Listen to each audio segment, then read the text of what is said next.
So we're back with another Yak Talk, and today we are going over forward-facing sonar on a kayak. So we're gonna just start the video off just plain and simple. I'm running the Active Target 1 on a new canoe flint, and you can think, yeah, the new canoe flint is small, but I like it. I'm not a very big dude. I like it a little bit more compact. Don't get me wrong. I'd like an unlimited or a U10 or which U10s are pretty freaking slick, or even a Frontier.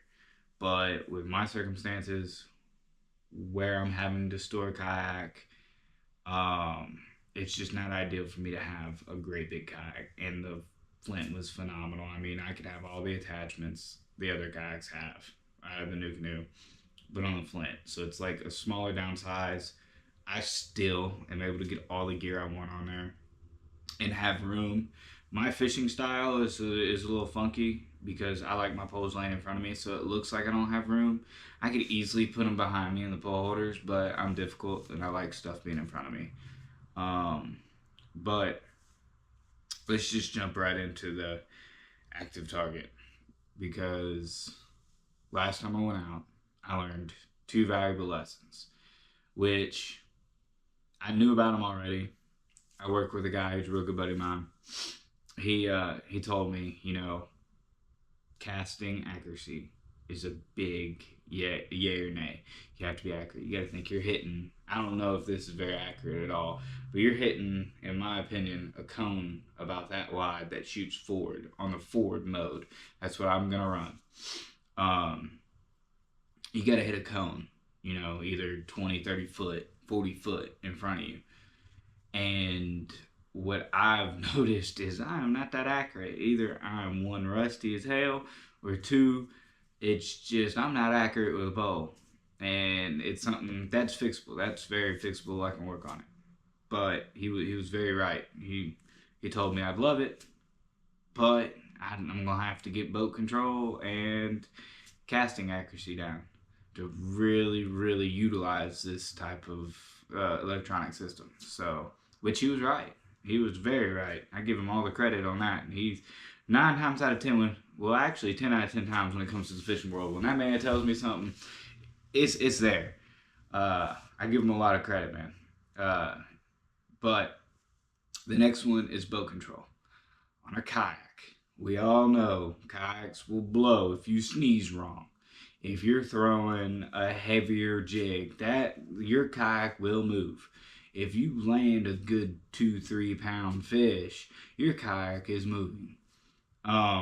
It's just how it is because you're such a smaller vessel on the water.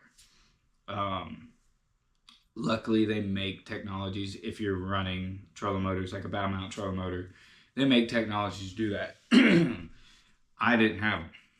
I will have them. They're coming in. I ordered the Pinpoint GPS puck with the remote for the XI3.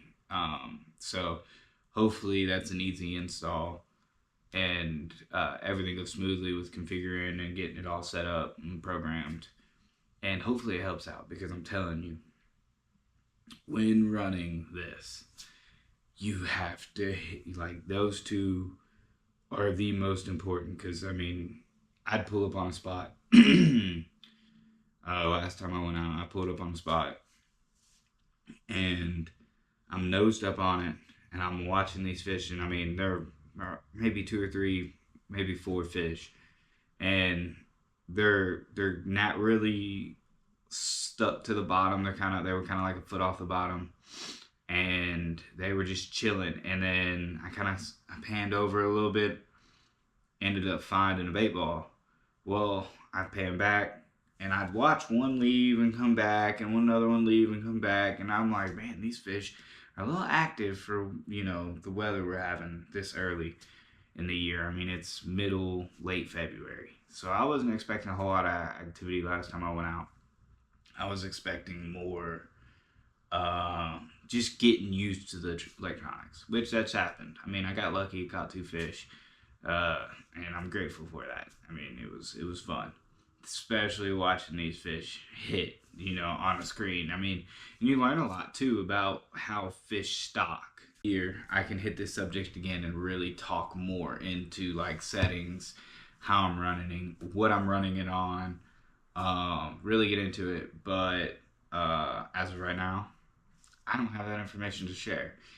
And I'm not going to put something out that I don't know the full details. And, you know, with that being said, I did learn, or did not just learn, but I figured out, you know, he was right. My buddy was right.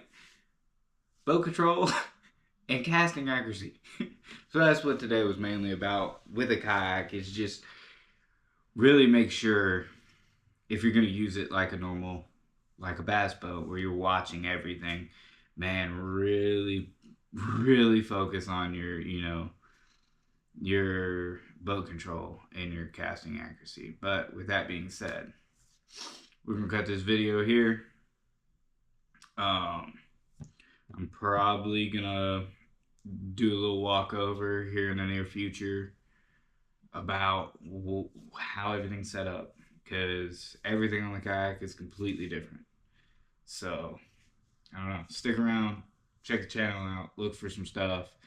Hopefully in the future we have more content, more stuff to really look at, how to learn from stuff, because I ain't going to teach you how to throw nothing. That's for you. Everybody fishes different. But if you want to learn how to analyze film, or not just analyze film, let me rephrase that.